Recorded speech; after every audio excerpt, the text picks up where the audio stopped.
That all kicks off on the 1st of November. And then it's going to be like a steaming train and will not stop until February 2027. And in between there, we've got to put in 500,000 plants and 7,000 trees. Welcome to the Roots of Success, the premier landscapers podcast that brings you the latest tips and strategies for successful landscape business. I'm Jim Callai, one of the principals and coaches of McFarland Stanford. Jason New and I started McFarland Stanford to coach landscape businesses after years in the industry ourselves. Now, more than 10 years since we began, McFarland has a deep bench of coaches and subject matter experts who work with our clients on very specific issues of business. Whether you're struggling with people, profits, or just day-to-day challenges, our coaches and guests have the real-world experience and practical advice to help you build a thriving and profitable landscape business. Hey, good afternoon, good morning, Simon. I guess it's 8 o'clock where you're at. I'm excited to have you joining us today on our Roots of Success podcast. For those of you who are just joining us today, I'm excited to have Simon join us. It's 11:30 here in Dallas, Texas. Simon, you're in the UAE today, and what time is it where you're at? So it's 8 in the morning, and I'm based in Ras Al Khaimah, which is 45 minutes east of Dubai. And so Simon, you and I had a unique way of getting to meet each other about a year ago. We ran into each other randomly just in a line at the NALP National Trade Show in, I think it was Charlotte, right? Charlotte, and then we bumped into each other again in Dallas at the mastermind class. Oh, that's right. So we got to so we spent a week so we had together. like 5 or 6 days together. Yeah, we did about 5 or 6 days just talking shop, and it was a lot of fun. We drove NASCAR cars in Charlotte. Yeah. And, you won, I think. You beat me very well and truly. You know, there's not many things I can do well, but definitely can drive a NASCAR. And that but we had as we got to know each other that week. Man, I really enjoyed getting to learn about your background, learn what you've done in the industry, and just a whole lot more. You really opened up a lot of just kind of how you guys have changed the game in other parts of the world from a landscaping side of things, and how you guys got from here to there, and what brought you to America in the first place when we met in Charlotte, and when we went to Dallas for that conference, and kind of continued the conversation. And man, we covered so much in the little 5-day time frame, and we've stayed in touch since then. I've enjoyed getting to stay in contact with you as your career is changing and evolving too. And so I think at that time, Chris, there was absolutely no thought in the back of my head ever that I would be back here again in the Middle East in November 2024 when we were sat down. So, you know, how things change at the flick of a switch. And, you know, I can tell you how all this came about, but never in a million years did I think I'd be back here again. Well, I'm laughing because I've always tried to get to Australia, and I told you this, we worked so hard to get there, and they wouldn't accept my visa to come work there when my wife was trying to transfer for her med school. Oh, wow. Right. And because there's so many horticulture people out there, and y'all have such a great opportunity for landscaping, and y'all are doing some amazing stuff. And so I had a chance to go through kind of just some portfolio stuff for you of what you've done over the course of your career. But I'd love, Simon, why don't you tell us, how did you originally get into the landscape industry? Tell us a little bit about yourself, how you got into the landscape industry. Where did you come from? So I'm originally from the United Kingdom. But anyway, I decided to pick up land management and business studies and actually specialize in forestry management as well. So I took off to uni in Scotland, in Inverness, which is the north of the United Kingdom. And I spent 4 years studying there. And then I decided to go into facilities management. And I joined the Compass Group, and my life then went down that path of becoming a horticultural manager, which obviously then involved landscaping. And this was very, very early on in my career. And then I just stuck at this, you know, and did some more studying, and ended up becoming a horticultural manager in the UK, did a stint here, went back, and then sat at my desk one day in February, I can't remember what year now, 2009. and it was winter, and I thought, I can't do this anymore. I need to go and live somewhere where there's more of a challenge. And I actually applied for my position in Australia. And I sat there thinking, oh, nothing will come of this. And obviously a significant time difference as well of 11 or 12 hours against Sydney. And then I got a phone call out the blue to say, hey, we'd like to interview you. So, oh, right, okay, fair enough. So it was Skype in those days. Yeah. So I did the interview, and then they said, we'd like to do a second interview. So I did that. Then I did a third interview, and they said, hey, can you pop over? I went, that's not a pop. Like that's a long way. And they said, well, we'll do you a deal. If you come over here and you like us and we like you, we'll pay for everything. So I said, yeah, okay, fair enough. So jumped on a plane and flew to Australia for 4 days. Yeah. So they treated me very well. They took me out to see kangaroos on the beach. It was the weirdest job interview I ever had. It was like, let's show him all the things that will attract him here and nothing about work. So I didn't get told anything about the company. I wasn't told anything about what I'd be doing. It was more or less, look at all this great shiny stuff over here. And then I said, yeah, okay, I'll come. And they went, we'll write you a check for your costs. And I said, that's of no use to me back in the UK.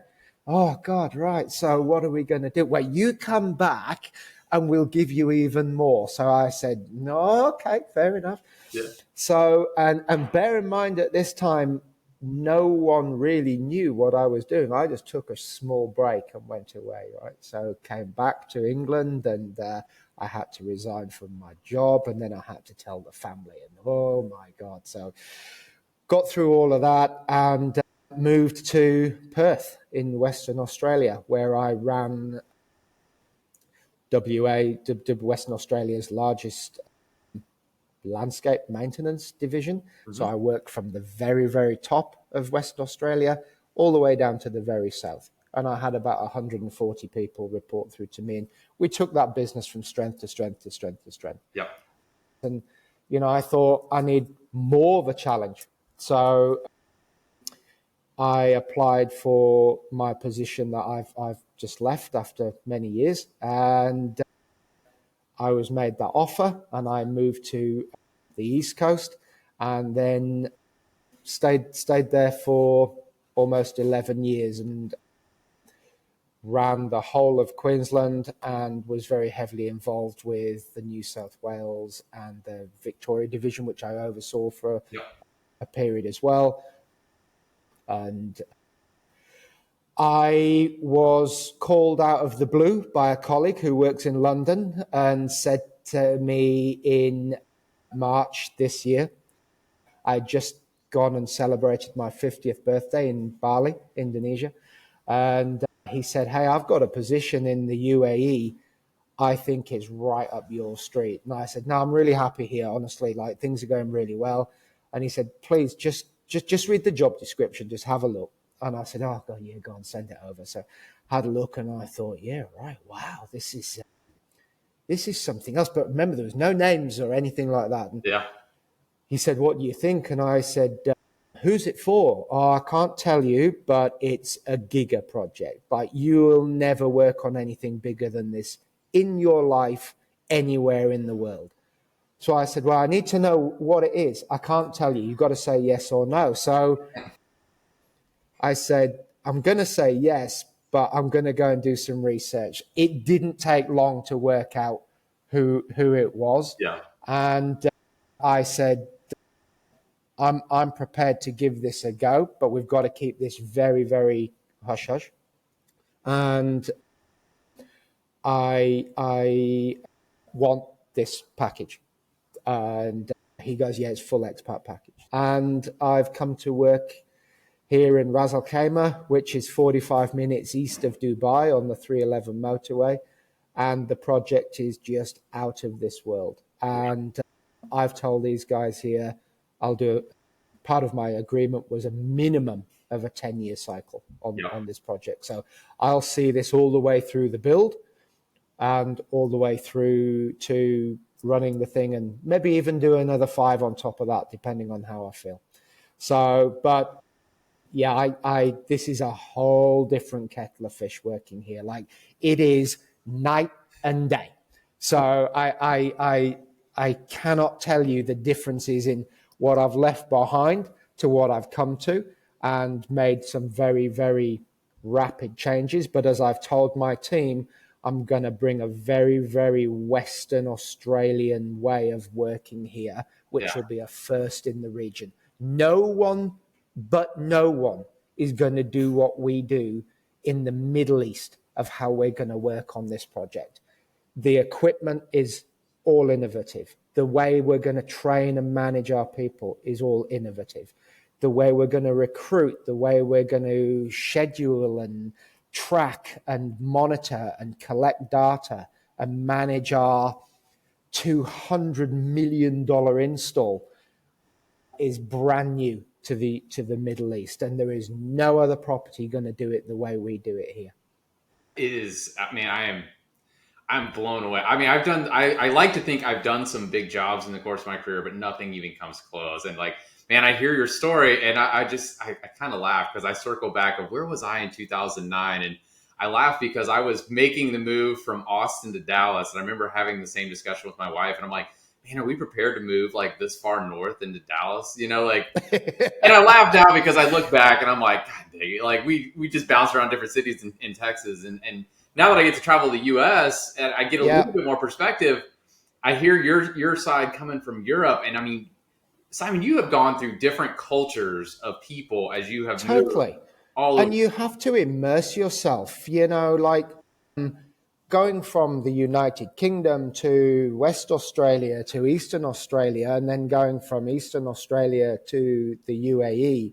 And, you know, I don't think my wife was prepared for coming here. And I've been here a lot of times. Yeah. But we're going back 20 years ago, and it's changed so much. Like, just the way things are done here has changed. I can't even say that it's the same place from 20 years ago. But you have to immerse yourself. And, you know, there's a saying in Australia, they call them ping pong poms. You know, it's the old thing about people who go, yeah, I'm going to go to Australia. And then they get there and go, yeah, I don't really like this. And then they go back. And then they get back to the UK and they go, yeah, this isn't really very nice. So I'm going back again. Yeah. And I was dead set that was never going to happen to me. And, you know, it wasn't easy. It was a very difficult thing. You're leaving, you can't really get much further, and you're leaving everything that you know that's comfortable behind, and you go to a totally different way of working, and the people are different, the way we work is different. But I was determined to bring my touch to the business and make sure that everybody that was under me was successful. And I'm always very, very protective of my team. Yeah. And I've always got this saying, you know, like, just in my role now, I'm a director of Horticulture and Landscape for the Wynn Resort. And just because I say something doesn't necessarily mean I'm right. You can't carry that title and go, this is it. This is a team effort. And this line of work has to be very team orientated. Yeah. And there's so many people in this industry that know so many things that if you collaborate with your colleagues, you're always going to get the best outcome. Yeah. And, you know, I'm not always right. And I value what my team puts in. And I'm a big believer of employing people who are better than me and making them even better, because it makes the team strong, and I can get on with strategy and working at the high level. And these people in my team can, you know, go from strength to strength and do what they enjoy, which is delivering a great product, and which is the way that I've recruited people here. You know, some of the numbers of where I am now, like, this is a $5 billion project. It's the most expensive, most luxurious, most high-end integrated resort in the world today. Okay. And so when you say $5 billion, because when I was looking this up, did they build the island that this place is being built on? So the island's been there for a bit, but that's all reclaimed land. Okay. So if you can imagine just a big pile of sand that's been rainbow shot into the ocean, Yep. and Al-Marjan Island is the Arabic term for coral. So it's been shaped in like this weird shape for coral. And we've taken the island number 3. And, everything that I'm saying now, anybody can go and research on the company website. And it's going to be a full integrated resort. Like the luxury is off the charts of how fantastic this place is going to be. So during my recruitment, which I don't have a team yet here, Chris, and when the doors open up on that property, we have to have 9,000 employees. 9,000 employees. 9,000. So I have no one in my team at the moment, and my first managerial assistants will turn up in November. They've all been appointed. So at the moment, it's laying the foundations of what we've got to do, and the installation through all the appointed contractors and the in-house Wynn design team, that all kicks off on the 1st of November. And then it's going to be like a steaming train and will not stop until February 2027. And in between there, we've got to put in 500,000 plants and 7,000 trees. And an irrigation system. Sounds far away, but when you talk about 50 million plants, 9,000 employees, 500,000 plants. That is incredible. Okay, so tell me a little bit. All right, so when you have that many plants that are moving, they're not all growing in the Middle East. So how are we processing everything's growing overseas, Chris. So what we've done is we've built our own offsite nursery. Okay. And that's dedicated for us. So that nursery was constructed at huge expense for Wynn, and it's all ours. And it covers about, do you work in acres or hectares? We do acres here, but Okay. I can't do the conversion. I'm apologetic, but it covers about 8.5 hectares. Okay. It's got 30,000 square meters of shaded quarantine, which is probably as big as 2 aircraft hangars. You could fit two jumbo jets side by side into our shade house. Wow. So we have got 7,000 what we call mother plants. So those 7,000 plants are sat there now. There's 150 odd staff work at that nursery now. Yep. So production has just started. So we're going to take those 7,000 plants and we're going to move all of those into stage number 1, which is our propagation greenhouse. Okay. And we're going to split all of those plants into 4. And they're all then going to be repotted. Okay. So from 7,000, we get to 28,000. Yep. And then from 28,000, we'll get to, say, 56 or 58,000 or whatever. Yep. On top of that, we're also importing huge quantities in custom-made shipping containers from China and Thailand. And we've got trees coming from all over the world.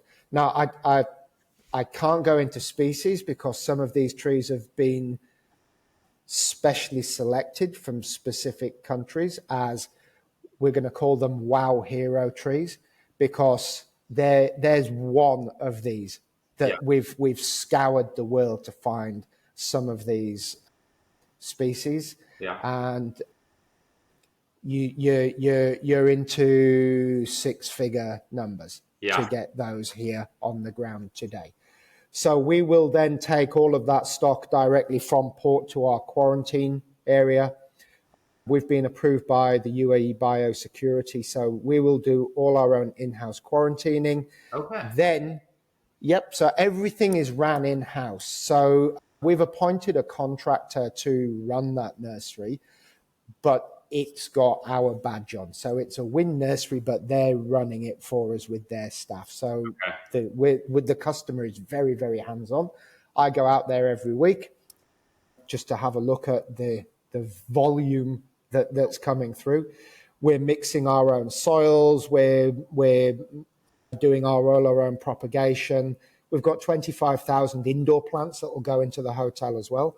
we will grow all of those from scratch. And I think on top of that, we've got like 20,000 artificials going inside. Yeah.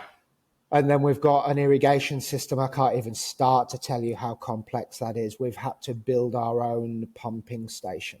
I was going to say, are we dealing with well water, or how are you? We're dealing with 3 types of water. So because of the volumes of water, so we're using what we call TSE, which is like a treated effluent water. Okay. We're using grey water from tanks in the basement of the hotel, and we're using a potable water system as well, because there's not that much water. I mean, it doesn't rain here, and everything's obviously run from desalinated plants as well. But everything on that hotel will need to be watered every single day of the year. Yeah. So the system that's going in is massive because it's ran off several main lines, and then we've got laterals going everywhere. And the complexity of the system, we're running it from obviously a building management system. Is there a bioswell or a cistern system that you guys are going to incorporate as part of this? Okay. No. So it's going to be coming from well water. So you're having to provide water from a variety of different situations. So in a nutshell, the vast majority of the water on the roads and that comes from like a plant. Yep. It's all very, very clean water, and then it's depending on the location. You know, if it's the actual hotel itself, that'll all come from the desalination plant. So it's all fresh water that we're putting out. There's nothing being pulled out from anywhere strange. You know, we've got to find this volume of water. And the pump shed is so big, we're putting it underground. Wow. So just to put this into context, you're naming hundreds of employees, and this is before we've ever put a shovel in the ground. This is just growing material, stashing material, starting to acquire materials from all over the world. So all that has to be up front. So all the procurement of all of this green stock has been completed. All the orders are out. We've got customized shipping containers on the water as we speak now, heading from China with, I think there's like 1,000 trees heading this way. I mean, they're not going to arrive looking like they're going in the ground. They'll probably arrive like sticks.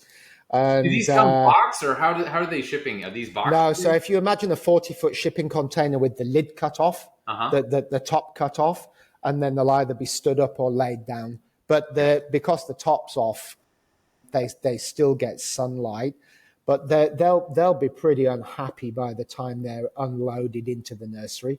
So they'll go into our nursery.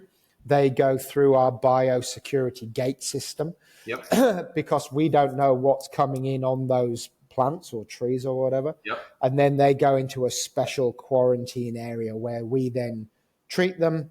And then there's a staging process that goes through the nursery. So they'll go from biosecurity into sort of like, I'm going to say this in layman's terms, but like a sort of relaxing station where they're fed and watered, and they'll get the right nutrients put into them, direct injection. And then they'll then work their way outside where they'll do some sunbathing for a few weeks. And then they'll move to another area, which is our sort of like our holding area ready for collection. And then we've got then customized truck trailer beds that have been rigged up for specific size trees. Yep. And we will all load in-house. So we've got a crane based on site. So everything will be sat on. It's one tree at a time. There's a specific approved route by the UAE government. So you can't just drive down any road. Most of this stuff will happen on a night time. And then because the site operates 24 hours, the trees will arrive on site, and then they're GPS located as per the architectural drawing. Then they're QR tagged, and then the QR tag is loaded into Maximo. My team will do the inspection. We sign it off. There's a 12-month DLP. And then when the maintenance period hits in, all 7,000 trees have got a QR code, a GPS location, and then the maintenance will begin. That's just the trees.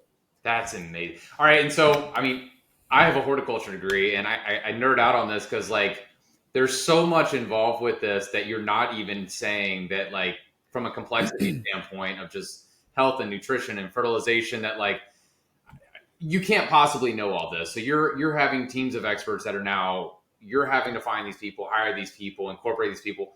I'm assuming, I mean, somehow these things are getting irrigated on the boats. So they're heavily irrigated before they're shipped, Okay. and then they're maintained in a moist condition, but there's no irrigation on the ship. No. Wow. Okay. So, that trip's about 3 to 4 weeks. Yeah. That's why we've got to be really careful about when the ship arrives here. Yeah. It's not about when it leaves the country, because it's so hot here. And, in the summer, which we're starting to come out of now, it's 47, 48. There's been some 51 days. We can't have stock arriving or a week out on the boat coming into the Gulf in 50 degrees. Yeah. So all the palms are coming from local. So a lot of our date palms and Washingtonias will come from local, but all our exotics are coming from out of the country. Yeah. So they'll then be offloaded at the port and put onto our transporters and then taken to the nursery, where then they'll be heavily fed and watered, because they'll be yeah. It'd be like me and you getting off a 20-hour flight with no food or drink. Yeah. Yeah, I'd be pissed off. I need the relaxation station you're talking about. That's right. Yeah. So, all right, so tell me a little bit. All right. So when you're looking at putting together a team, and you mentioned this a little bit earlier on, that like it's about hiring people that are better than you and putting them in positions to be successful. As you're setting up a team as a director of horticulture to run a project of this magnitude, understanding the complexities and the challenges that are going to come with the weather, the variables, the people, the languages, everything. How does that look? How are you structuring your team? How are you approaching hiring this team? How are you looking at managing and scheduling the things that need to happen and take place? Walk us through a little bit what that looks like. Okay, so obviously at the moment, I'm working for a global organization on a global project. So we do have a recruitment team, but I set out the minimum requirements of what we're looking for. So we've scoured the world. There's 40 nationalities work for us now. And direct employees... 40. Okay. We have 40 nationalities. And remember, at this moment in time, we as a business don't include contractors or subcontractors, or we're only employing like 150 people at the moment. Yeah. That's what's on the payroll, yeah? So my job, I suppose, at this moment in time, before the 1st of November, and I came here at the, let's just say, I started on the 21st of July, but my job is to pave the way. So when my next level down start, everything is ready for them. So I'm procuring all the equipment. I'm setting up all the team structure.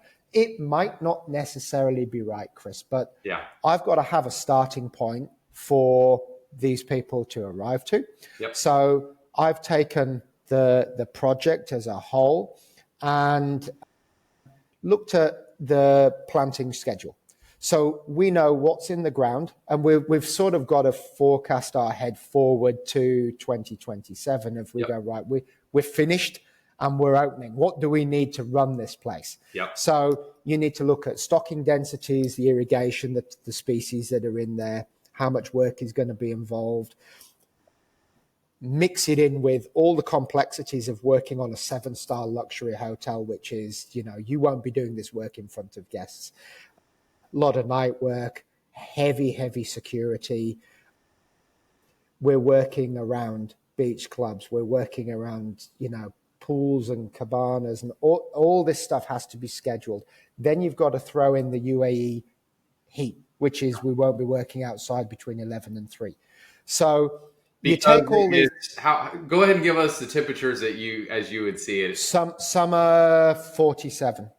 And so 47, I think if I did the math on that puts it around 105 to 120-ish. Yeah, round about there. And Dubai's always naturally a couple of degrees hotter than Ras Al Khaimah. So Dubai quite often sits at 50 degrees. So we stop work. And also, we need to take religion into account as well, where things stop and people follow their religion. So, we've got systems in place now where we go, this is the crew that we need to do this work. Now, that crew is what it will take to operate that property on day one, but with no issues.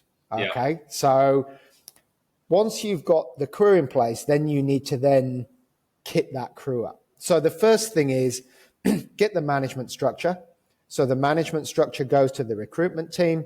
You set out all the different guidelines of the different people, and they literally advertise to the world. Mm-hmm. So we've got people from Saudi, we've got people from Syria, Turkey, Pakistan, and Scotland, actually, and myself from Australia. So that's where the management structure, and a South African guy.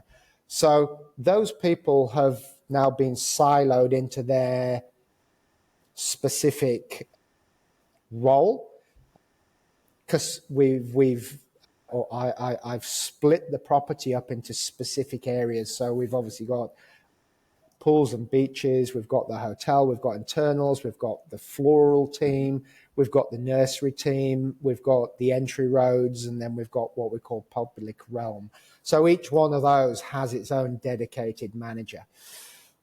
Set out the schedule of what we know it's going to take to manage that area. And all that is, Chris, is just a case of looking, I make it sound simple, I shouldn't. It's actually taken me a long time to do this, but you're looking at stocking density, species types, the amount of work involved, how much green waste is going to come off that area. Yep. You'd also need to look at travel time, where we're going to park, how much customer interaction is going to be. Is it at the side of the road? Do we need to set traffic management up? Do we need to get the arborist team in? How much inspection work is there to do? Because we've got a dedicated irrigation team as well that will work standalone. Do we schedule the irrigation team to be there at a separate time to the gardening team, so the two are in the way of each other? So to cut a long story short, we've built up this massive schedule of frequencies and systems and recording and how we're going to capture data and how we're going to make sure that everything is done. So we've done a lot of QR coding. Yep. So that sets up the schedule. So we go, right, we know that we're going to need 85 people to manage this property from a horticultural perspective. Then the next step is we now need to kit those people up with everything. Remember, there is nothing here. Yeah. So, there's not even a set of secateurs. Everything, pens, pencils, screwdrivers, everything needs to be purchased. Okay.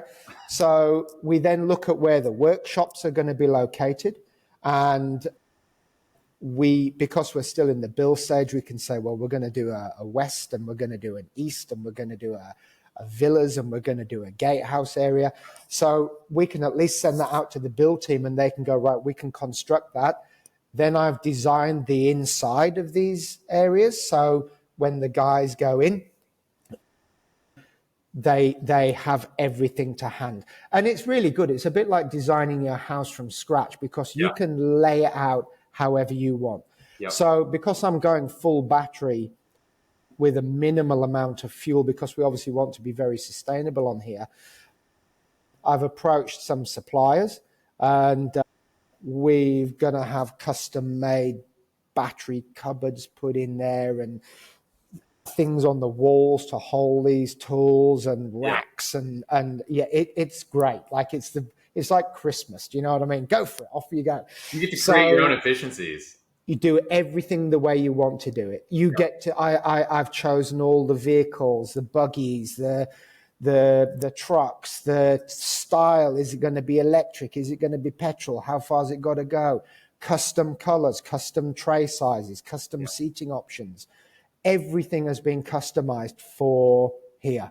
Yeah. So now every crew has now got their specific vehicle powered by whatever means.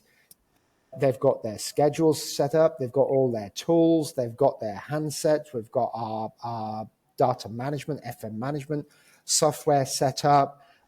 So now all that's in place. So that's the schedule's done. The procurement's done. Now we're writing training manuals. of when we onboard these people, how are we going to train them? Because what we're not going to do is just bring people in and go, have you got any experience? Yeah, okay, off you go. So we've decided to build a dedicated offsite training center. And our staff, our workforce will be housed by us as well. Yep. And we've got a conference room there. So we're going to go through a very, very selective and dedicated training program to make our team the best horticulturalists, regardless of what country they're coming from. Yep. In the Middle East. Okay. So when you think of this training program, this is training multiple languages. This is training different people from different backgrounds and experience. I mean, we've had the unique opportunity to work in Hong Kong a little bit. And I mean, working with some of the labor challenges we found there were drastically different than what we saw in the States, and so I know you've seen a lot of this. How do you envision that starting to take effect as you're putting together this training system and program for them? So the vast majority of our people will probably come from India, Pakistan, Bangladesh, and the Philippines. Mm-hmm. And we've already got those people on site. We'll have all of those nationalities have been covered off with our management structure as well. So we have the people in place to do the translation, if you want of a better word. But what we're going to do is we're going to start from ground zero. Yep. So we're not going to do, what do you know? How have you done it? What do you do in your country? Okay, we'll use that. We're just going to say stop, and we're going to start again. Yep. So you may have used a hedger in whatever country that you've come from. But what we're now going to do is we're now going to teach you the Wynn way of doing it. I love that. So we're going to dress the person. Yep. We're going to teach them how to talk to our guests and our colleagues. We're going to go through how we're going to turn up to work, how we clock in, how we're going to look, appear. So that just gets you to the work site for being super professional. Then we're going to teach you how to handle every piece of equipment. We're going to sign off a competency training record. We're going to do ongoing training. We're going to bring in external training companies to certificate people so we can empower our colleagues, that we just don't slap a knapsack on someone's back and say a splash of this and a bit of that and off you go. Yep. We're going to bring a company in from the United Kingdom to give these guys or girls qualifications. So these guys are going to then become, I'm not going to say like uni qualified, but we're going to do our own Wynn in-house certification. So we can say you're a qualified horticulturalist from both your external training and your internal training. So if you decide to move on in the world, you can take these certificates with you. Yeah. And it's one of the benefits of doing our hotel opening is it's like that we get to do the things that a lot of companies can't do. You don't get an opportunity to trial a customer's site as a contractor. Yeah. You don't get an opportunity to bring people in and pay them for 3 months and go, right, you're ready to go. Like normally at home in Australia, we're interviewing and training, but that's only going to last a very short period of time because we're looking for experienced guys. Yep. Don't get me wrong. I'm looking for experience here, but I want to start afresh. Yeah. So then at least we know the standard that everybody's trained to, which our expectations and my expectations for the grounds maintenance and horticulture here at this hotel are going to be way above what anybody will do here. Yeah. And no one else does what we're going to do. All the people that I've interviewed and spoken to and all the other horticultural managers from neighboring properties, they go out, they recruit people, they go, hey, how you doing? Whatever your name is. Here's your team, off you go. Yep. We're not doing that because you're not going to get the outcome if you don't do the input. Yeah. And that's why we're doing this. And whether you come in 2 years after opening or you're there 3 months before we open the doors, everybody will go through the same training program. Yeah. So we can stand back and we know we're delivering a service of excellence. And you're creating future leaders that are going to be able to assist. Absolutely. And take you to the next level. And so, sorry, because I was going to say, we've got people now who have already said, hey, I'm only going to do 3 years because what I'm going to get from you, I'm going to another country because we can't get that there. Yeah. So I want an opportunity to take these skills back home. So you know that people are going to come and do the work, and you know they're going to go. But if I can stand there and say, that person's the very best that we're ever going to make them, and they can go home and deliver the same standard in their home country of what they've done here, I've done my job. I absolutely love that. That was one of the things when I first met you that really stuck out to me was your perspective on apprenticeship programs, people development, team development, and getting to see how you've been successful doing that over the years. So, but very excited to visit with you. Thank you so much for spending your time with me this morning, and have a great Sunday. And I look forward to catching up with you again very soon. Thank you for listening to this episode of Roots of Success, brought to you by the subject matter experts at McFarland Stanford. Have a question you want our coaches to tackle in a future episode? You could submit that at mcfarlandstanford.com/podcast. And to find more helpful content from McFarland Stanford, follow us on X, LinkedIn, Instagram, and Facebook. If this or any of our episodes have piqued your interest in ACE peer groups, we encourage you to join us at ACE Discovery. Just check out the events tab at mcfarlandstanford.com. This is Jason New, co-founder and principal at McFarland Stanford. We'll see you next time.